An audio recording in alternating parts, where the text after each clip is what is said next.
This morning, the fight against ISIS is stretching to Afghanistan. An American drone strike yesterday killed a former Taliban commander. The former Guantanamo Bay detainee recently started to recruit for ISIS. Afghanistan is more than 1,000 miles away from the ISIS base in Iraq and Syria. CBS News senior security contributor Michael Morell is in Washington. He is a former CIA deputy director. Michael, good morning. Good morning, Charlie. So what does this say to you that a Taliban is recruiting for ISIS and pledging allegiance? Charlie, one of the things that has happened over the last 6 months as we have conducted airstrikes against ISIS in Iraq and Syria is that their brand is spreading. So there are extremist groups in Egypt, in Algeria, in Tripoli, and now in Afghanistan who now are calling themselves ISIS. So, and this is happening at a speed much greater than Al-Qaeda's brand ever spread. So what does it mean for the United States?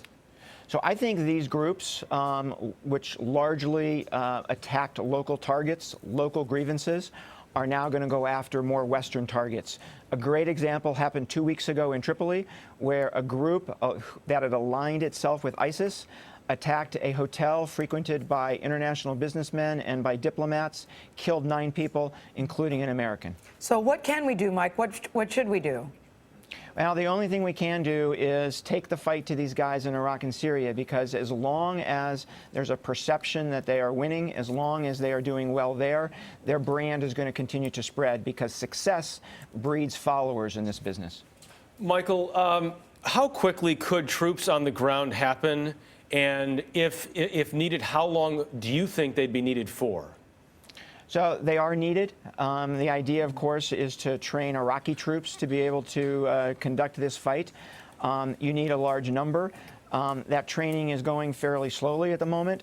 And you need probably 50, 75, 100,000 troops to be able to deal with ISIS in both Iraq and in Syria. Mike, what has been the effectiveness of airstrikes, and so what is the situation today on the ground? So it seems to me, Charlie, that ISIS's great victory over the last 6 months has been the spread of their message, you know, like we just talked about and like we see in Afghanistan. Our great victory in the last 6 months is we have stopped their blitzkrieg across Iraq, right? They are not gaining any more territory. We're not taking any back, but they're not taking any more territory. Thank you.